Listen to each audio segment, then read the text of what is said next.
HD 현대중공업 2024년 실적을 슬롯 회계로 분석하고 연말 매출을 예측해 보도록 하겠습니다. 매출은 전년보다 21.1%가 증가했고 영업이익은 무려 701.1%가 증가했습니다. 포괄 가공비 배부 재고자산 회전율은 3.1회전으로 나타나고 PBR은 4.93 상태입니다. 분석 결과 재고자산 매출 원가가 투명하다고 볼 수 있겠습니다. 먼저 원가 회계 손익으로서 매출이 14조 4,764억 원을 달성해서 전년보다 21.1%가 증가했습니다. 포괄 가공비 배부 재고자산은 8.1% 증가했습니다. 매출 원가가 14.9% 매출 증가율보다 낮게 증가했기 때문에 매출 총이익이 129.3%가 증가했습니다. 총이익률로는 5.4%에서 10.3%로 4.8%가 상승했습니다. 판매관리비가 66.6%나 크게 증가했습니다만은 결과 영업이익 7,025억 원으로서 전년도보다 295.1%가 원가회계는 영업이익이 증가했습니다. 영업이익률도 3.4% 상승했습니다.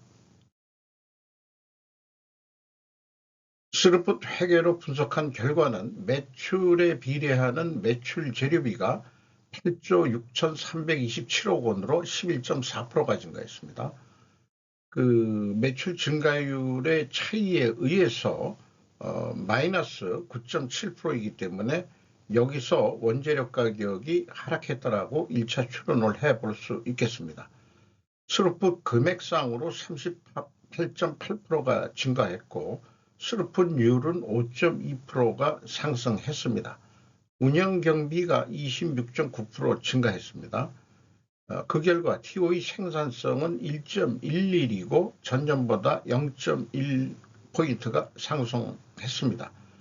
슬롯 영업이익은 5,958억 원으로 원가회계 영업이익보다 1,067억 2,700만 원이 적은 수치입니다. 이것은 포괄 가공비 배부 재고자산이 증가했기 때문입니다. 원가 영업이익률하고 비교를 밑에 좀 해봤습니다. 슬롯이 원가 영업이익률보다는 낮게 산출이 됩니다. 재고자산 명세를 보면은 제공품이 가공비 배부 재고자산입니다. 2024년도에 2,038억 원이 증가했고 전체 재고자산은 1,874억 원 증가했고 계약자산은 1,143억 원이 증가했습니다. 수주산업의 계약자산은 KIFRS 1115에 의거 기간에 걸쳐 발생하는 수익으로 인식하는 방법입니다. 원가회계는 이를 매출로 인식함과 동시에 매출 채권으로 인식합니다. 그러나 슬롯 관점에서 미청구분을 진행률에 따라 수익으로 인식하는 것이므로 이를 포괄 제공이라고 인식하여 분석하고 있습니다. 수주사항인데 이 표현 방법이 가장 교과서적이고 모범적이라고 할 수 있겠습니다. 전년도에 넘어온 기초수주잔액에서 2024년 신규로 수주한 금액, 거기에서 매출로 나간 금액, 그래서 수주잔고가 얼마다, 이게 상식인데 많은 기업들이 이런 방법으로 못하고 있어요. 이 갭이 있습니다만 매출에 기타 매출로 이해가 됩니다. 수주잔고 공시 방법은 대한민국에서 가장 모범적으로 공시하고 있다. 즉 흐름으로 공시하고 있다는 점이다. 그렇다면 재고자산은 모든 기업이 왜 이렇게 해줄 못할까? 질문을 던지게 된다.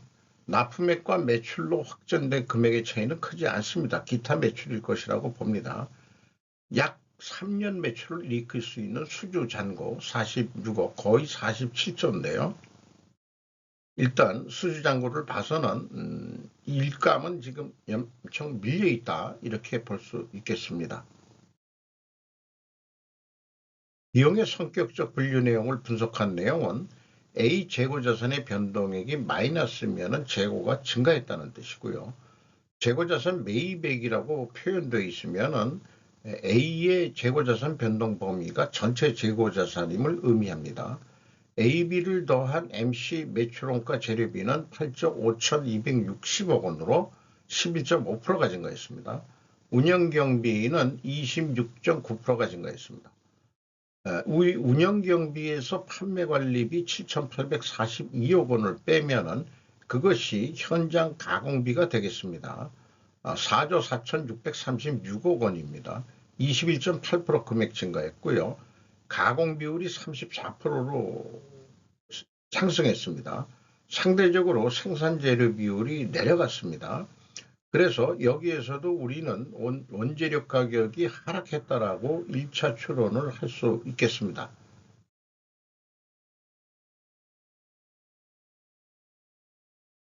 1단계 포괄 가공비 증감과 비용의 성격적 분류 재고자산의 변동 금액을 비교해 보면은 1번은 재고자산 명세에 의해서 그 증가된 3,181억 원대고요. 비성분에 표기된 것은 1,873억입니다. 마이너스. 그 갭이 1,308억 원인데 회사가 전체 재고자산의 증감액이니까 그것을 빼주면은 결국 더하는 거죠. 갭2로 1,143억 원 차이가 나는데 이것은 계약자산의 증감액을 빼주면 일치를 합니다. 1단계 최종 갭이 없다면 재고자산 회계 투명성은 확실시 된다라고 말씀드릴 수 있겠습니다. 2단계 PQ 총 제조 비용의 갭도 1단계 갭과 같습니다. 그 다음에 3단계 현금 흐름표 기준 전체 재고자산의 증감액도 일치를 합니다. 2023년도에 5억 6,200만 원 차이가 나는데 영업양도를 통해서 중간 지주회사 한국조선회양의 그 지주회사인데 중간 지주회사인데 그냥 그 조선 현대 HD 현대 한국조선 산하에 3개의 조선소가 있는데 전부 다 남겨버리면은 한국조선회양에 뭐 매출이 일으킬 게 없어서 그런지 잔잔한 거 그냥 우리가 다 그냥 처리해 줄게 해가지고 한국조선해양에 그 사업 부분을 넘긴 것 같습니다. 거기에 있던 재고입니다.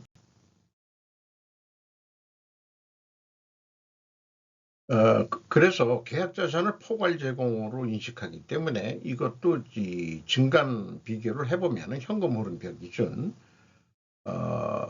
현금 흐름표 기준으로 1,213억 원이 들어왔으면은 계약자산이 그만큼 줄어야 되는데 거꾸로 1,143억 원이 증가했어요. 그러면 갭이 2,356억 원으로 늘어납니다.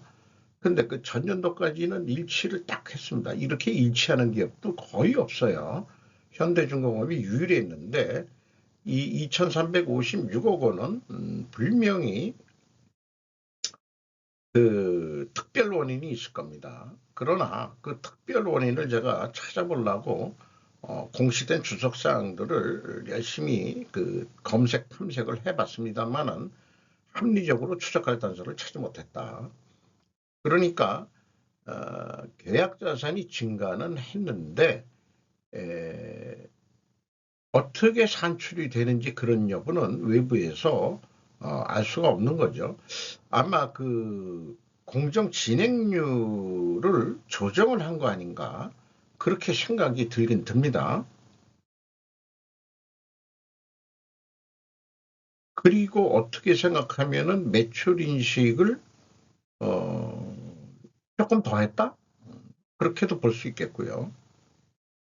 그래서 그 셀프 퇴계는 그 포괄 제공으로 인식해서 그 이 아직 청구되지 않은 부분을 빼버리는 형태가 되는 거죠. 운영경비에서 인건비가 1조 2,300억이 집행이 됐습니다. 19.3% 증가했고 직원 수가 1,260명 증가했어요. 매년 계속 1,000명대 이상이 증가하고 있습니다. 근데 평균 임금은 좀 올라가긴 올라갔습니다. 2022년도에 7천만 원 선에서 한 8,500만 선으로 인상이 됐습니다. 여기서 미리 조선 3사의 1인당 평균 임금을 비교해 보면은 매출이 가장 많이 일으키는 현대중공업이 가장 임금이 낮습니다. 그러면은 이게 부정적인 의미가 있느냐 하면은 절대 그렇지가 않습니다. 이것이 인건비가 낮게 나가게 운영될 수 있는 것이 관리 경쟁력의 결과라고 봅니다. 즉, 선박 건조 관리를 효과적으로 함으로써 뭐 일반 건설 현장도 마찬가지지만은 야간 잔업 등을 충분히 컨트롤하고 있다는 것이다. 그러니까 하루 8시간 일만 해서도 충분히 선박 건조를 해내고 있다. 납기를 마치는 것도 그러니까 아마 납기 달성률도 제대로 하고 있을 거라고 생각이 됩니다. 별도 조선 3사 실적을 비교 분석할 예정입니다.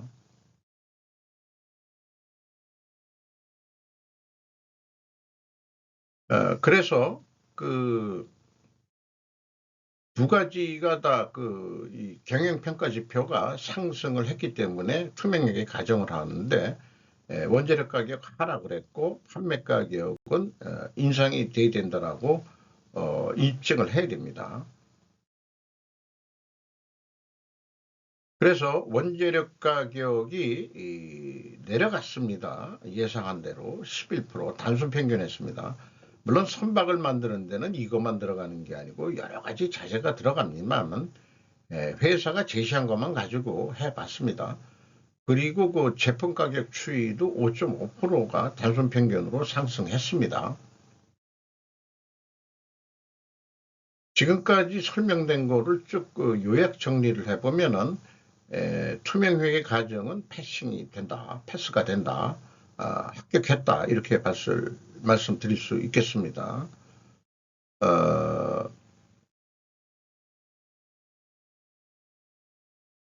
그리고 연말 매출을 예측하기 위해서 전년도 매출 증가율을 참고를 하고 그 다음에 재료 비율과 가공 비율을 감안해 가지고 예측을 해 봅니다. 운영 경비 기준으로 먼저 손익분기점 산식을 이용해서 일반 관리 전체 운영 비용이 26.9% 증가했는데 올해에도 한 25% 증가할 것 같다. 그리고 영업이익이 무려 700%나 올라갔었는데 너무 좀 무리한 것 같고 전년도 실적에 보다 100%도 올라간다고 그렇게 좀 야망을 갖고 해보면은 올해 19조 2천억 정도 할 것 같다. 여기에 맞춰서 얼마나 더 매출 재료비가 들어갈 거냐 30% 정도 계산하면은 얼추 19조 원이 될 수 있겠습니다. 여기에 약간 매출 재료 비율을 약간 낮추고 수주 판매 가격을 조금 올리는 거로 그렇게 해 보았습니다. 그래서 회사한테 약속하는 연간 매출액이 19조 사업 계획을 세웠다 그러면은 예상은 1조 2천이익이 영업이익이 남는 거로 되어 있습니다. 그런데 포괄 제공 가공비 배부 재고 자산 회전율이 3.1회전 이 조선 3사 중에서는 제일 높아요. 요거를 그래도 더 욕심을 내 가지고 재고 관리를 좀 더 충실히 더 잘 해보자. 공정 관리도 잘해서 계약 자산 관리도 좀 회전율도 올려가지고 3.3회전을 한다면은 매출은 20조 5,700억 정도를 하게 되면은 영업이익은 한 1조 7천억 가까이 영업이익을 낼 수 있다. 이렇게 계획을 세워볼 수 있겠습니다.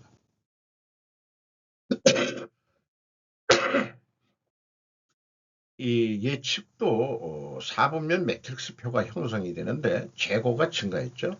그러니까 원가 회계 영업이익보다 이익이 항상 감소하게 나와 있습니다. 나오게 됩니다. 그리고 판매가는 원가 회계보다 낮게 나옵니다.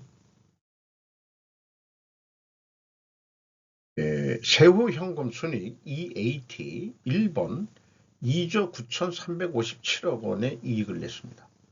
검증하는 방법이 있고요. 두 번째로 EMS 영업활동을 통해서 전체 유입된 돈은 5조 4천억이 되겠고 최종 2조 4,359억 원의 현금을 벌었습니다. 유동자산 캐펙스 자본적 투자는 6,467억 원이 되겠습니다. 잉여현금으로 채권자한테 2조 원대를 갚았습니다. 돈을 벌어서. 그래서 무려 레버리지율이 37.5%에서 16.7%로 내려갔습니다. 주주잉여 현금으로는 기타 자본 잉여금 변동으로 나와 있습니다.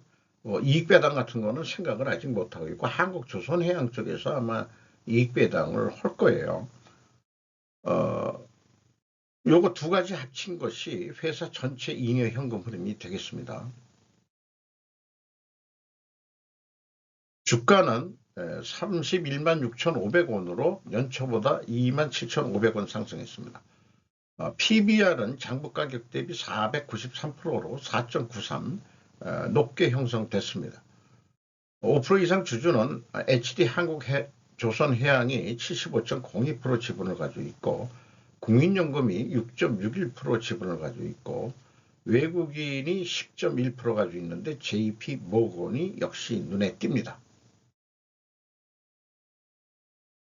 마지막 그 장은 이 세 개가 그 어떤 정치 체제를 불문하고 그 손익회계가 스루풋 회계가 되는 날이 오기를 기대하는 그런 작성된 표가 되겠습니다. 구독, 좋아요 부탁드리겠습니다.